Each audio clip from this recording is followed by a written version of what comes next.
रमजान के पाक महीने में जब एक बेगुनाह नमाजी पर पुलिस ने बेरहमी से लाठीचार्ज किया तो अचानक ऐसा क्या हुआ कि पूरी स्थिति ही बदल गई। क्या यह महज एक संयोग था या सच में अल्लाह की मदद आई? वो कौन सी ताकत थी जिसने जुल्म के सामने एक अजीब करिश्मा दिखा दिया? आखिर वो नजारा देखकर पुलिस वाले भी क्यों दंग रह गए? क्या ये वाकई एक ईश्वरीय दखल था या कुछ और? आइए इस हैरान कर देने वाली घटना के पीछे की सच्चाई को जानने की कोशिश करते हैं, क्योंकि आज की इस वीडियो में हम आपको इसी वाकये को पूरी तफसील के साथ बताने वाले हैं, जिसे सुनकर यकीनन आप भी हैरान और परेशान रह जाएंगे। यह वाकया साबित करता है कि अल्लाह की कुदरत कितनी बड़ी है और वह अपने नेक बंदों की दुआ को जरूर सुनता है। जब भी कोई मुश्किल में होता है तो अल्लाह उसकी मदद करता है। यही वजह है कि आज का यह वीडियो आपके लिए बेहद खास है। इसे आखिर तक जरूर देखें और अगर आपको अल्लाह की कुदरत पर मुकम्मल भरोसा है तो इस वीडियो को दिल से लाइक करें। साथ ही कमेंट में अल्लाहू अकबर लिखकर इसे शेयर करें ताकि यह और भी लोगों तक पहुंच सके।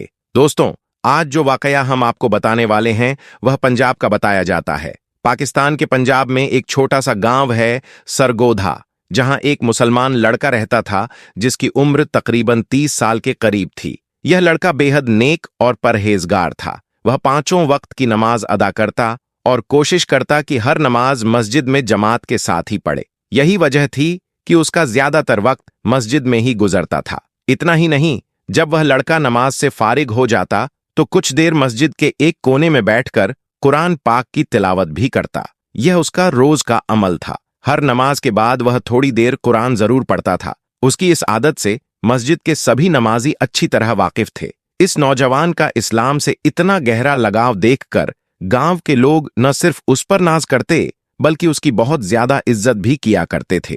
यह लड़का हर किसी से हुस्न अखलाक यानी कि अच्छे व्यवहार के साथ पेश आता था और हमेशा कोशिश करता कि उसकी वजह से कभी किसी का दिल न दुखे। वह हरदम जरूरतमंदों की मदद के लिए तैयार रहता। इसी वजह से गांव के लोग उसके अखलाक के दीवाने थे।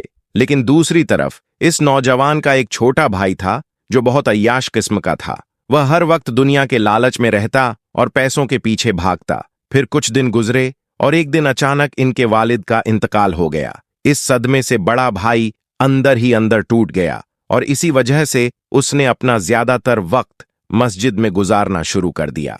वहीं दूसरी तरफ उसका छोटा भाई हर वक्त यह भी कोशिश करता रहता कि वह किसी न किसी तरह से अपने बड़े भाई की जमीन हड़प ले और उसकी जमीन को अपने नाम कर ले। यानी कि वह इस कोशिश में रहने लगा कि कैसे भी करके बाप की जमीन में से बड़े भाई का जो हिस्सा था वह अपने नाम करवा ले। इसीलिए फिर छोटे भाई ने अंदर ही अंदर बड़े भाई के खिलाफ साजिश रचना शुरू कर दी, मगर वह किसी भी तरह से अपने इस मकसद में कामयाब नहीं हो सका। दोस्तों, उसके बाद जब छोटे भाई की तमाम कोशिशें बेकार हो गईं, तो फिर एक दिन उसने सोचा कि क्यों ना इसके लिए अपने बड़े भाई की सबसे पसंदीदा चीज यानी कि मस्जिद का इस्तेमाल करे। इसलिए वह यह सोचने लगा कि कैसे वह अपने बड़े भाई को मस्जिद के किसी काम में फंसा दे। उसने योजना बनाई कि किसी तरह अपने बड़े भाई को मस्जिद की चोरी में फंसा दिया जाए, जिससे वह मस्जिद में जाने से रुक जाए। छोटे भाई को मालूम था कि उसका बड़ा भाई पांचों वक्त का नमाजी है और मस्जिद से बहुत ज्यादा लगाव भी रखता है, इसलिए वह मस्जिद के बिना नहीं रह सकता। इसी वजह से छोटे भाई ने सोचा कि अगर वह अपने बड़े भाई को मस्जिद में जाने से रोक देता है तो उसके बदले में जमीन का मुतालबा कर सकता है। उसे यकीन था कि बड़ा भाई नमाज और मस्जिद को अहमियत देते हुए अपनी जमीन उसे दे देगा। फिर छोटे भाई ने एक मंसूबा तैयार किया। जमीन हासिल करने के लालच ने उसे अंधा कर दिया था, इसलिए उसने रात के अंधेरे में मस्जिद का कुछ कीमती सामान उठा लिया, यानी कि उसने मस्जिद में चोरी कर डाली। उसने मस्जिद का कुछ कीमती सामान उठाया और अपने घर ले आया। फिर उस चोरी किए हुए सामान को एक खुफिया जगह पर छुपा दिया। इसके बाद वह पुलिस के पास गया और अपने बड़े भाई पर इल्जाम लगा दिया। वह कहने लगा, हमारी मस्जिद में चोरी हो गई है और मस्जिद का सामान चुराने वाला और कोई नहीं बल्कि मेरा ही बड़ा भाई है। दूसरी तरफ बेचारे बड़े भाई को इसके बारे में कुछ भी मालूम नहीं था। वह वैसे ही मस्जिद जा रहा था, सच्चे दिल से अल्लाह की इबादत कर रहा था और अल्लाह के सामने गिड़गिड़ाकर दुआएं मांग रहा था। वह अपनी हर दुआ में कहता, ए अल्लाह, मुझे हर मुश्किल से निजात दे। अगर मैं कभी किसी बड़ी मुसीबत में फंस जाऊं तो तू मेरी गैब से मदद फरमाना। बड़ा भाई हर नमाज के बाद यह दुआ जरूर किया करता था। जैसा कि हमने पहले ही बताया था कि चोरी के बाद छोटे भाई ने इसका इल्जाम बड़े भाई पर लगा दिया था। इसलिए अगले रोज जब बड़ा भाई नमाज के लिए मस्जिद की तरफ जा रहा था तो पुलिस उसे ढूंढते ढूंढते उसके पास आ पहुंची। मस्जिद के दरवाजे पर पहुंचकर पुलिस के लोगों ने उस नौजवान से कहा, तुम्हें गिरफ्तार किया जाता है। यह सुनकर बेचारा बड़ा भाई बहुत घबरा गया और पुलिस वालों से पूछने लगा, मैंने क्या किया है? मेरी क्या गलती है? मेरा कसूर क्या है? मैंने कौन सा जुर्म किया है? आप मुझे क्यों गिरफ्तार कर रहे हैं? बराए मेहरबानी मुझे मस्जिद के अंदर जाने दें, मुझे नमाज के लिए देरी हो रही है। बड़े भाई ने पुलिस से गुहार लगाई। इस पर पुलिस वालों ने उसे बताया, तुम पर मस्जिद का कीमती सामान चुराने का इल्जाम लगा हुआ है, इसलिए हम तुम्हें गिरफ्तार कर रहे हैं। यह सुनकर बेचारा बड़ा भाई हक्का बक्का रह गया। वह सोचने लगा कि यह कैसे मुमकिन है और उस पर यह इल्जाम किसने लगाया होगा, लेकिन उसे कुछ भी समझ में नहीं आ रहा था। इसी वजह से वह वहीं जमीन पर बैठ गया और अल्लाह से मदद की गुहार लगाने लगा। या अल्लाह, मेरी इस मुसीबत की घड़ी में मेरी मदद फरमा। तू तो जानता है कि मैं चोर नहीं हूं, मैं कभी किसी की चोरी नहीं कर सकता और न ही मैंने मस्जिद से यह कीमती सामान चुराया है। या अल्लाह, अपनी कुदरत से कोई ऐसा करिश्मा दिखा कि सब लोग ये मानने पर मजबूर हो जाएं कि मैं बेकसूर हूं। वह दुआ करने लगा। इसी दौरान पुलिस को मस्जिद के दरवाजे पर देखकर आसपास के बहुत सारे लोग जमा हो गए। वे सब पुलिस वालों से कहने लगे, इस लड़के को हम अच्छी तरह से जानते हैं। यह लड़का बेकसूर है क्योंकि यह 5 वक्त की नमाज पढ़ने के लिए इस मस्जिद में आता है और इसके अखलाक भी बहुत अच्छे हैं। हम सब गवाही देते हैं कि यह लड़का बहुत नेक है और कभी भी मस्जिद से चोरी नहीं कर सकता। जिसने भी इस पर इल्जाम लगाया है वह सरासर झूठा है। भीड़ में मौजूद लोगों ने पुलिस से कहा, मगर उन लोगों की गवाही सुनकर भी पुलिस नहीं मानी। उन्होंने कहा, हमें इस लड़के के खिलाफ पुख्ता सबूत मिले हैं, इसलिए हम इसे गिरफ्तार करेंगे। इतने में उस लड़के का छोटा भाई भी वहां पहुंच गया। वह अपने बड़े भाई को एक तरफ ले जाकर कहने लगा, यह सब मेरा किया धरा है, मैंने ही तुम पर यह इल्जाम लगाया है। अगर तुम्हें अपनी इज्जत प्यारी है तो अपनी सारी जमीन मेरे हवाले कर दो। तुम्हारे हिस्से में जो जमीन आई है वह मेरे नाम कर दो, मैं तुम्हारी इज्जत बचा लूंगा और तुम्हें जेल जाने से रोक दूंगा। फिर वह धीरे से बोला, मस्जिद का कीमती सामान जो मैंने छुपा रखा है उसको मैं पुलिस के हवाले कर दूंगा। यह सुनकर बड़े भाई को बड़ा दुख हुआ। वह समझ गया था कि यह सब उसके छोटे भाई ने किया है। दोस्तों, अभी छोटा भाई अपने बड़े भाई को यह सब बातें बता ही रहा था कि इतने में अल्लाह की कुदरत से कहीं से एक बंदर नमूद हुआ। उसके एक हाथ में मस्जिद का वह कीमती सामान था जिसे छोटे भाई ने मस्जिद से चुराकर अपने घर में छुपाया था। ये देखते ही छोटे भाई के चेहरे का रंग उड़ गया। पुलिस वाले भी बंदर के हाथ में मस्जिद का चोरी हुआ सामान देखकर हैरान रह गए। उनको मालूम चल गया कि वह जिस लड़के को गिरफ्तार करने वाले थे वह तो बेकसूर है। फिर उस बंदर ने पुलिस वालों को साथ ले जाकर बता दिया कि उसने वह सामान छोटे भाई के घर से ही उठाया है। इसलिए फिर पुलिस वालों को मालूम चल गया कि मस्जिद से यह सामान छोटे भाई ने ही चुराया है और फिर यूं सबको मालूम हो गया कि असल चोर तो उसका छोटा भाई है। फिर पुलिस वालों ने छोटे भाई को गिरफ्तार कर लिया और जब उससे पूछताछ हुई तो उसने सारी बातें पुलिस वालों को बता दी। इधर बड़ा भाई अल्लाह के सामने सजदे में गिरकर इस बात के लिए शुक्र अदा करता रहा कि ऐन मौके पर अल्लाह ने एक बंदर भेजकर उसकी किस तरह से मदद की। इस तरह पूरे गांव वालों को उसकी बेगुनाही का सबूत मिल गया। यह देखकर सबका अल्लाह पर भरोसा और भी ज्यादा मजबूत हो गया।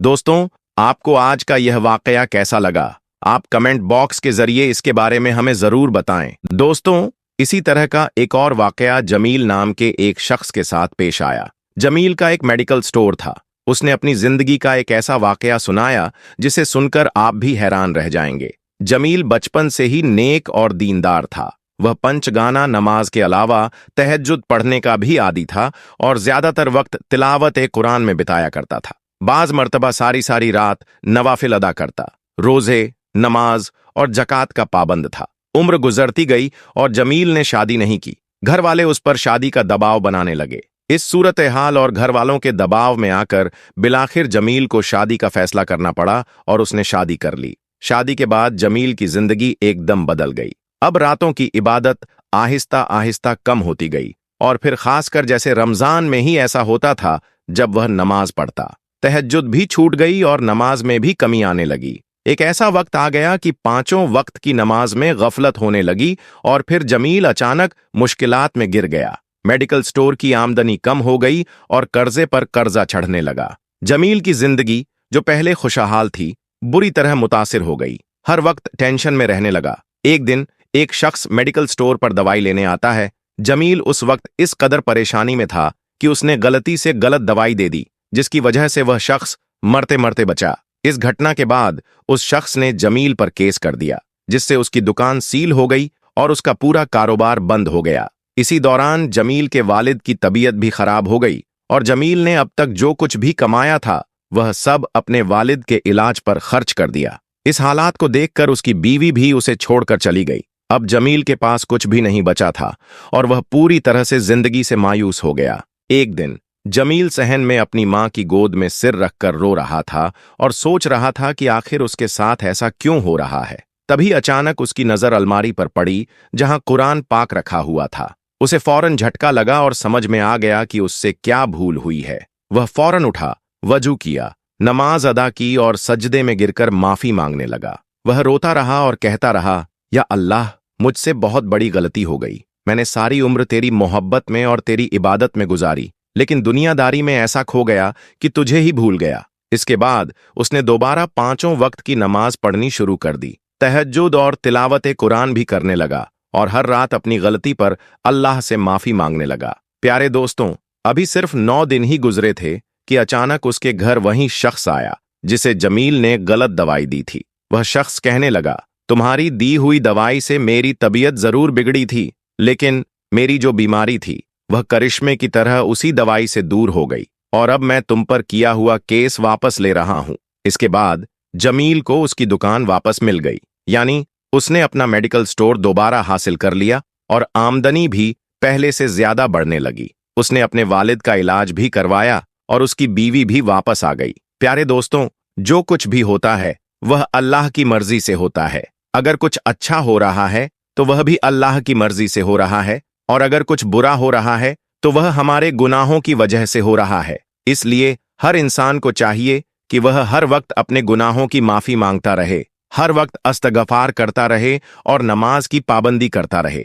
जो शख्स नमाज नहीं पढ़ता उसकी जिंदगी में बहुत सारे मसले और परेशानियां आ जाती हैं, लेकिन जो नमाजी होता है उसका दिल नरम होता है, वह तकब्बुर और जलन से पाक होता है और किसी के बारे में गलत ख्याल नहीं रखता। वह सिर्फ अल्लाह की जात पर भरोसा करता है और एक ऐसी जिंदगी गुजारता है जैसी एक अल्लाह का वली गुजारता है। वह तकलीफ देने वालों को भी दुआएं देता है। तो ऐसे इंसान के साथ अल्लाह तबारक व ताला की रहमत होती ही है और अल्लाह तबारक व ताला ऐसे इंसान को ही कामयाब करता है।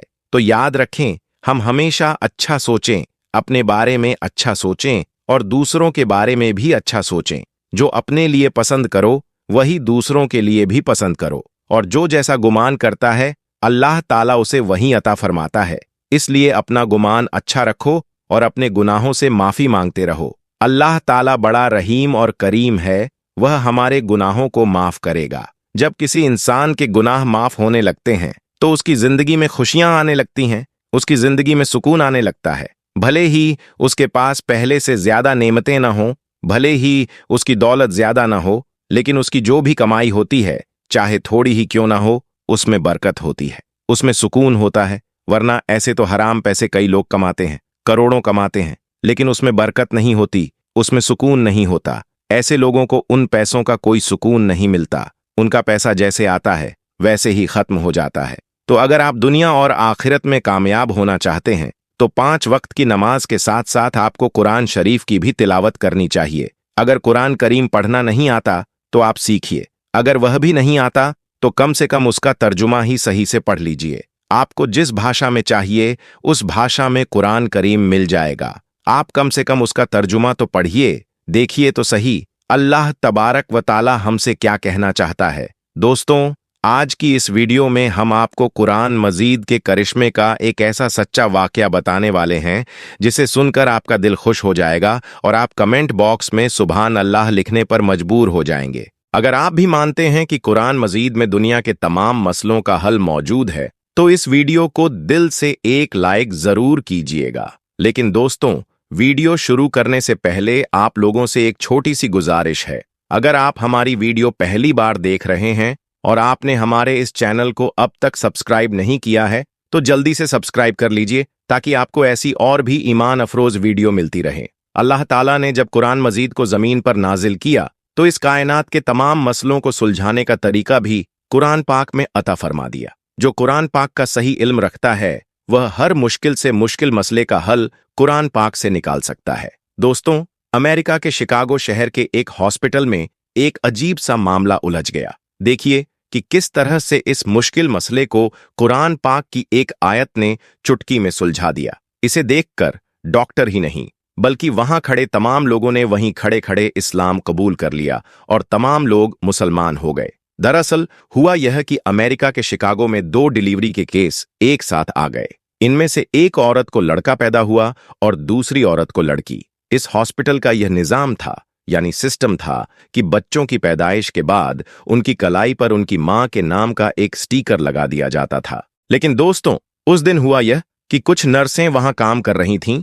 वह कुछ जल्दबाजी में थी और बच्चों की कलाई पर स्टिकर लगाना भूल गई, जिसकी वजह से दोनों बच्चे मिक्स हो गए। अब यह अंदाजा लगाना मुश्किल हो रहा था कि इनमें से बेटा किस औरत का है और बेटी किस औरत की। इस मसले को देखकर हॉस्पिटल के तमाम डॉक्टर हैरान और परेशान हो गए और सोचने लगे कि इसका हल कैसे निकाला जाए। उन्हें कोई आसान तरीका सोचना था, इसलिए वे पास में ही एक मुस्लिम डॉक्टर के पास गए जो इराक के रहने वाले थे। वह डॉक्टरों के पास गए और कहने लगे, डॉक्टर साहब, तुम तो कहते थे कि कुरान मजीद में दुनिया के तमाम मसलों का हल मौजूद है। अब हमें तुम ही बताओ कि हमारे हॉस्पिटल का यह मसला कैसे सुलझे। ये सुनकर इराकी डॉक्टर मुस्कुराने लगे और कहने लगे, बेशक कुरान मजीद में तमाम मसलों का हल मौजूद है और मैं आपको इस मसले का हल भी जरूर बताऊंगा, लेकिन इसके लिए मुझे थोड़ा सा वक्त चाहिए। इसके बाद वह इराक के बड़े बड़े आलिमों से मिले और इस मसले का जिक्र किया। उन्होंने कहा, बेशक कुरान पाक में इसका भी हल मौजूद है।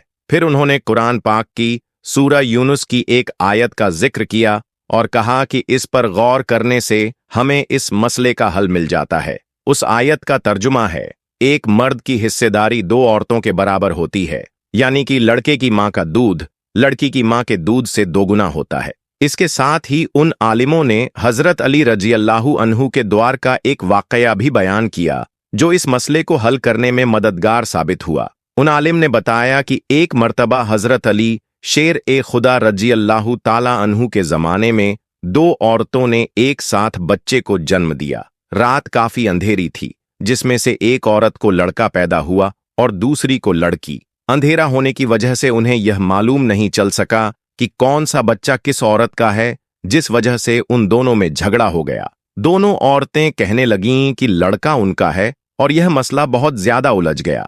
आखिरकार दोनों औरतों को जनाबे अली रज़ियल्लाहु ताला अन्हु की बारगाह में पेश किया गया। हजरत अली रज़ियल्लाहु ताला अन्हु के सामने दोनों औरतें अपनी अपनी दलीलें देने लगीं कि लड़के की मां वह हैं। हजरत अली रज़ियल्लाहु ताला अन्हु ने उनकी बातें सुनी और फिर फरमाया, तुम दोनों अपना दूध छातियों से निकालकर मेरे पास एक बर्तन में लेकर आओ। इसके बाद वह दोनों औरतें गईं और अपना अपना दूध निकालकर ले आईं। हजरत अली रज़ियल्लाहु ताला अन्हु ने दोनों औरतों के दूध को तोला, यानी उसका वजन किया, तो पाया कि एक औरत का दूध दूसरी औरत के मुकाबले में 2 गुना था। फिर आपने फरमाया कि जिस औरत का दूध भारी है, यानी जिसका दूध वजनी है, लड़का उसी का है। यह सुनकर लोगों ने जनाबे अली रज़ियल्लाहु ताला अन्हु से पूछा, आपने यह मसला चुटकी में कैसे हल कर दिया?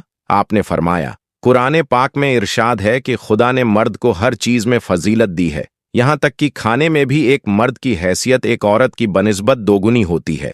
बस इसी हकीकत के पेशे नजर मैंने सोचा कि जिस औरत का दूध वजनी होगा वही बेटे की मां होगी, और फिर वही फैसला मैंने सुनाया। दोस्तों, आलिम की इन्हीं बातों को सुनने के बाद इराक का वह डॉक्टर उसी शिकागो हॉस्पिटल में वापस गया और उन डॉक्टरों को कुरान पाक की इस आयत के बारे में भी बताया, उसका मतलब भी समझाया। इराक के डॉक्टर ने कहा, कुरान मजीद के हिसाब से औरतों के दूध का वजन किया जाए, यानी कि इसको तोला जाए। जिस औरत का दूध वजनी होगा, बेटा उसी औरत का होगा। इसलिए उसके बाद उन दोनों औरतों के दूध का वजन किया गया। देखा गया कि पहली औरत के मुकाबले दूसरी औरत के दूध का वजन 2 गुना है।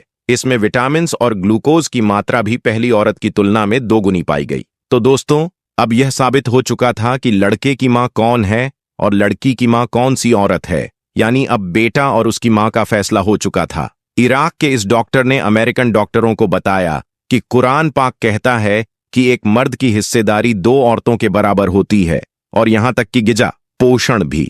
दोस्तों, यह देखकर शिकागो के हॉस्पिटल के डॉक्टरों को समझ में आ चुका था कि साइंस और डॉक्टर कुरान पाक के पीछे हैं, यानी कुरान पाक ने दुनिया के हर मसले का हल पहले ही बता दिया है। अब दोस्तों, वह डॉक्टर इस्लाम में दाखिल होने के उतावले होने लगे, मगर अभी भी उनके दिल में कुछ हसरत बच रही थी। इसलिए वे उस बच्चे और उसके बाप का डीएनए टेस्ट करवाना चाहते थे।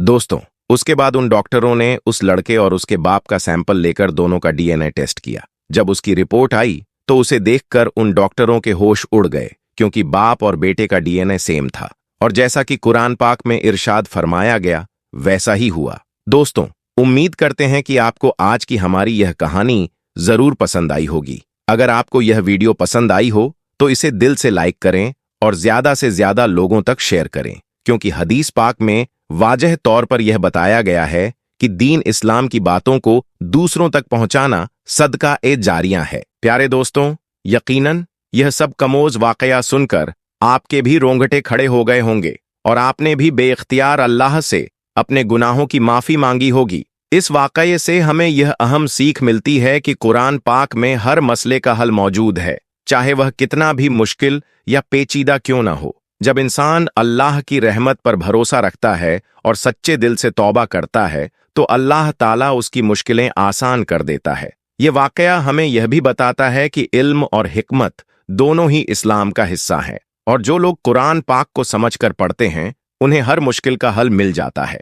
दोस्तों, अल्लाह ताला हमसे कुछ ज्यादा नहीं मांगता, बस यही चाहता है कि हम उसकी बंदगी करें, नमाज की पाबंदी करें और अपने गुनाहों की माफी मांगते रहें। जब हम सच्चे दिल से अल्लाह को पुकारते हैं तो वह हमारी हर दुआ कबूल करता है। कुरान पाक में अल्लाह फरमाता है, तुम मुझे याद करो, मैं तुम्हें याद करूंगा। इसलिए हमें चाहिए कि हम हर वक्त अल्लाह को याद करें, अपने गुनाहों पर तौबा करें और नमाज की पाबंदी करें। सबक जो हमें अपनाने चाहिए, हर मसले का हल कुरान में तलाश करें, हमेशा सच का दामन थामें और हिकमत से काम लें। 5 वक्त की नमाज की पाबंदी करें, हर हाल में अल्लाह पर भरोसा रखें, गुनाहों से बचें और हमेशा नेक अमल करें।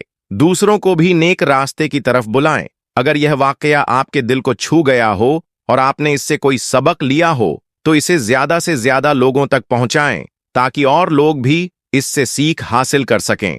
अल्लाह हम सबको हिदायत दे, हमारे गुनाहों को माफ फरमाए और हमें सही रास्ते पर चलने की तौफीक अता फरमाए। आमीन। मजीद ऐसे ही सबकमोज वाकयों के लिए अभी हमारे चैनल को सब्सक्राइब कर ले, साथ ही वीडियो को लाइक और शेयर करना न भूले। हम फिर हाजिर होंगे, तब तक के लिए अपना ख्याल रखें। अल्लाह हाफिज।